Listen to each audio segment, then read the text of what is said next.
What's up, everybody? It's RG82 here. Today, we're gonna start reacting to Lama Arts. 3 episodes in one video. So, I haven't really celebrated Halloween, but watching these scary stories are about my celebrating of Halloween. I'm gonna do this since the serial will turn off. Yeah, and right now these are old ones. So if you're new to this channel, please put a big fat thumbs up and subscribe to my channel. And right next to there is the bell icon. So please click that bell and let's get into this. Babysitting Stories Anime first one. Matthew. It was during a blizzard in Valley Stream. I was getting $150 to watch some while they went away for the weekend. His name was Matthew. This took place on the first night, which was a Friday night. Matthew was already supposedly asleep. While I was in the living room watching a movie, I got a knock at the door. I looked at the clock. It was close to midnight. There was no way I was opening it. Not even 10 seconds later. I heard the sound of 2 or 3 men angrily banging on the door, telling me to open up. I felt like my heart was about to stop. I took a peek through the blinds, and there was somebody standing right on the other side of the window. I fell back in fear, and after managing to get back on my feet, I ran to the kitchen phone first thing to call the police. They said of the weather, it could take a while for an officer to get here. I was told to take the child and hide somewhere until an officer arrived. They wanted to keep me on the line, but I was thinking clearly in the heat of the moment and hung up. However, it wasn't until I ran through the room that I realized the banging had stopped. I took a second peek through the living room window. Nobody was there now. Better safe and I heard the sound of glass shattering from a few rooms over. My knees started to feel weak as I realized they had just broken the window and were about to the house. I had to run and get Matthew. I couldn't just leave without him. Of course, when I got upstairs, there was no time left to run back downstairs, as I already heard footsteps and laughter coming from downstairs. I covered Matthew's mouth with my hand as I ran with him into his toy closet. A few minutes dragged on to what felt like half an hour as we sat there in the dark closet. This is my worst nightmare. I wish that this will never happen to me. So yeah. Matthew began to squeal as footsteps on the carpet reached the outside of his bedroom door. There was more than one person. They came inside. There weren't many places to hide in this room. I was actually reflecting on my whole life, so sure I was gonna die. We heard the sound of a police outside, even from in the closet, and then I heard one of the men in the room mutter, "Aw, shit." I opened the door back up. At least it's not that bad. As I heard at least 3 pairs of footsteps hurriedly rushing down the stairs. They didn't get far, as the police later found their footprints in the backyard, leading to our shed. There were 5 men in total, and they were all arrested.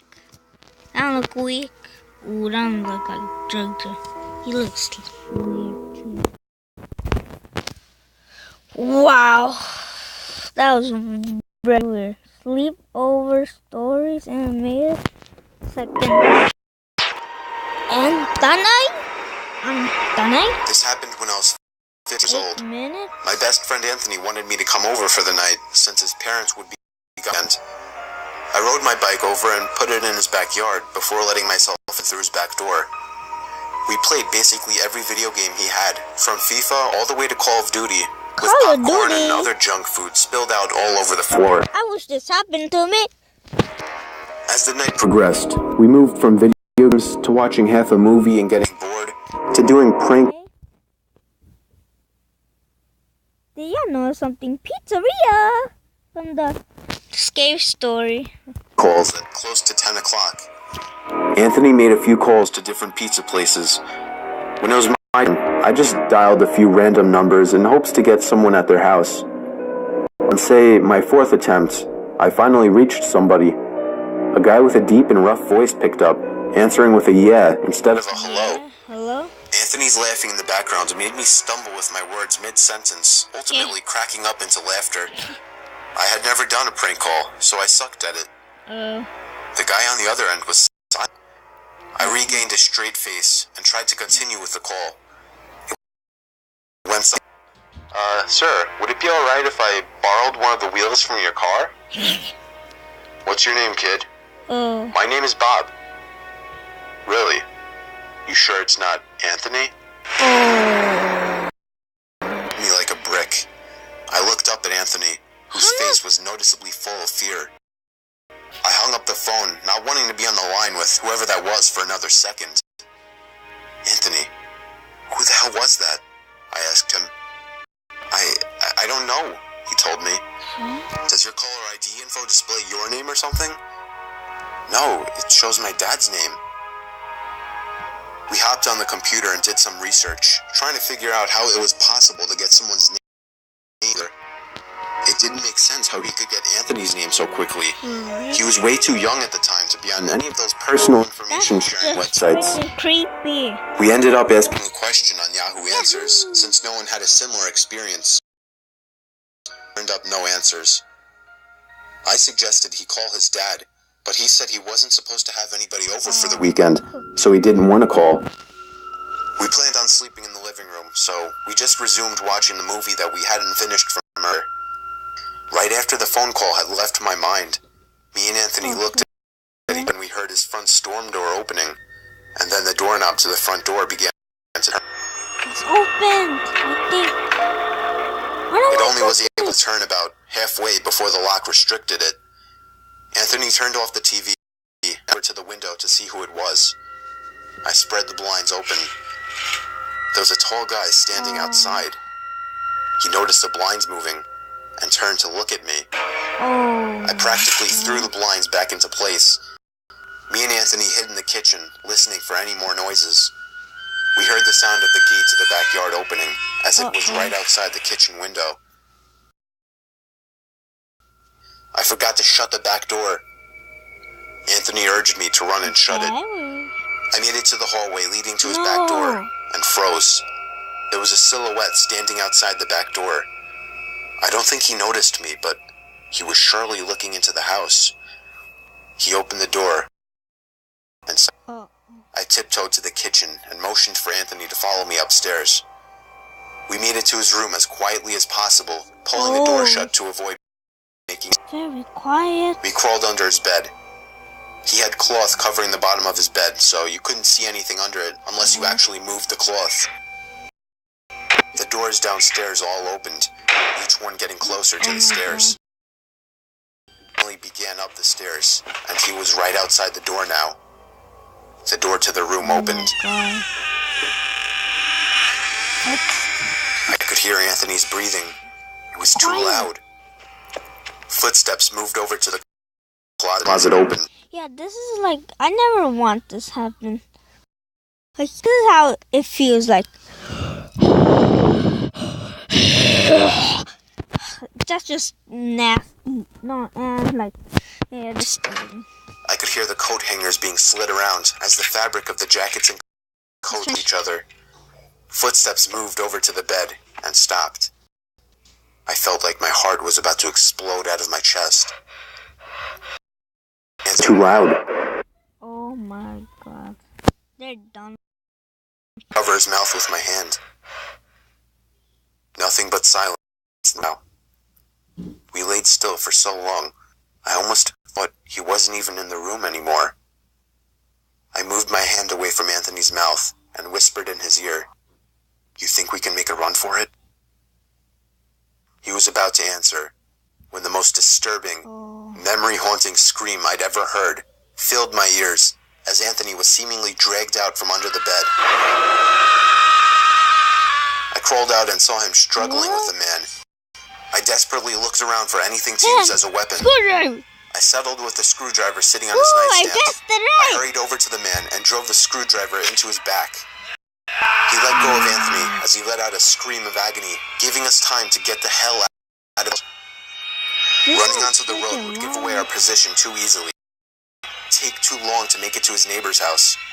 We dove for the tree line in the woods, took cover behind a bush, watching the house. The back door opened and stepped outside, looking around the backyard. He then looked out to the woods. I felt his eyes pass me as he scanned. It seemed that it was too dark for him to see us. Then, he turned his head back in our direction.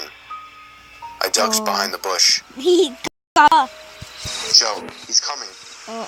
What? Dude, get up, we gotta run. He was right. The man was approaching us fast. He had seen us. We ran through the woods with the leaves crunching under us, giving away our position.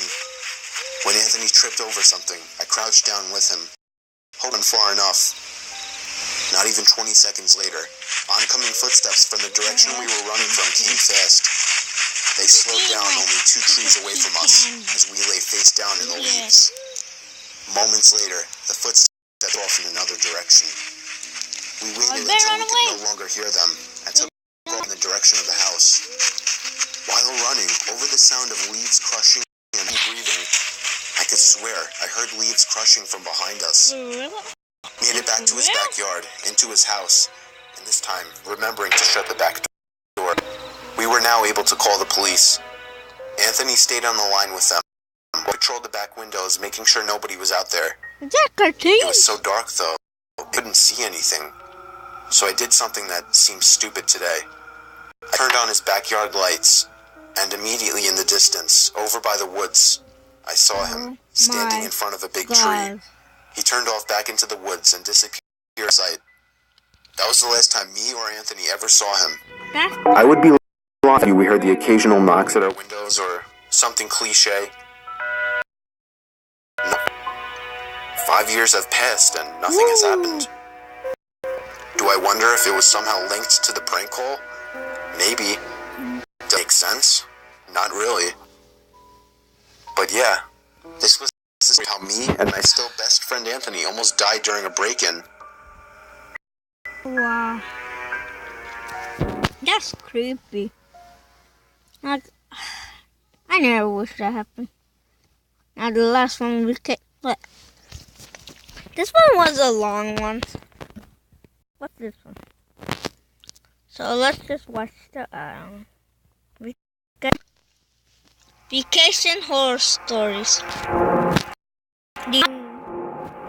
Me and my wife were on our honeymoon in Hawaii. We were on the island of Oahu, sitting on the beach. My wife got up to go to... And when she got back, she told me that there was a creepy man watching her walk into the bathroom, and when she tried to walk out, he blocked her path. She got away because there were 2 other people walking into the bathroom, so he got out of the way. I asked her what the man looked like, and she looked over, but unfortunately... I didn't know. No, some people that do this, like crazy drunk people. They want to touch the girl. Fortunately, she said he was gone. Our hotel was walking distance from the beach, so we got back quickly, but we made sure to report the man to a police on the beach, and then we washed up before going out to eat. We ate at a fancy seafood place and did some walking around afterwards. Close to midnight, we finally went back to the room and began to wind down. Then we had a knock at the door. I looked through the peephole of the door and saw a man in a uniform standing outside. I opened the door and he immediately tried to let up. I pushed him back a bit, asking him what he wanted. He told me he left something in the room while cleaning earlier and needed to get it out. The only thing, we left a do not disturb sign on the door all day. Then I made eye contact with my wife. My wife then screamed, "The man!" I didn't understand at first, but it was too late for that. The man had already lunged at me, holding my throat with one hand while reaching behind him with the other. He pulled out a knife and started swinging at me, and if it weren't for my coming over and smashing his face with the lamp, I would have been as good as dead.